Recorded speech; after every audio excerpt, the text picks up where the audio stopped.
अस्सलाम वालेकुम। दोस्तों, एक दफा एक मियाँ और बीवी कहीं जा रहे थे।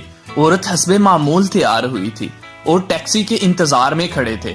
इतने में टैक्सी आई और वो उसमें बैठ गए।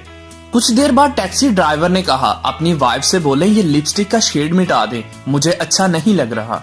ये सुनने के साथ शोहर ने गुस्से से इसका गिरेबान पकड़ा और बोला, तेरी ये हिम्मत कैसे हुई जो तूने ये बात बोली। ड्राइवर ने मुस्कुराते हुए बोला, भाई अगर ये आपके लिए सजी सवरी होती तो घर में सजती, ये तो रास्ते के लिए तैयार हुई है और रास्ते की हर चीज पर तनकीद और पसंदीदगी का इख्तियार हर शख्स को है।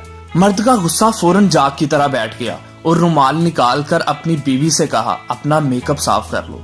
शायद इस बात में हकीकत ना हो या मनगढ़ंत ही कोई वाकया हो, मगर एक सच्चाई जरूर है।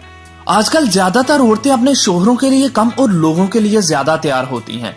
किसी तकरीब में जाना हो तो घंटों सैलून में लगा देती हैं, मगर शोहर के आने का वक्त हो तो इनके लिए बहुत कम तैयार होती हैं। अच्छे कपड़े के साफ कपड़े भी नहीं बदलती, सुबह से शाम एक ही लिबास में घूमती रहती हैं, जबकि हमारे मज़हब में दौरे जहालियत की तरह तैयार होकर निकलने से मना फरमाया गया है। ये नहीं कहा गया कि अपने घरों में भी सजा सवरा ना करो, बल्कि कहा गया है कि ज़बाए शोहर के लिए है, मगर आजकल औरतें इसके बरअक्स होती हैं। शायद यही वजह होती है कि मर्दों को दूसरों की बीवियां और अपने बच्चे ज्यादा अच्छे लगते हैं। अल्लाह हाफिज।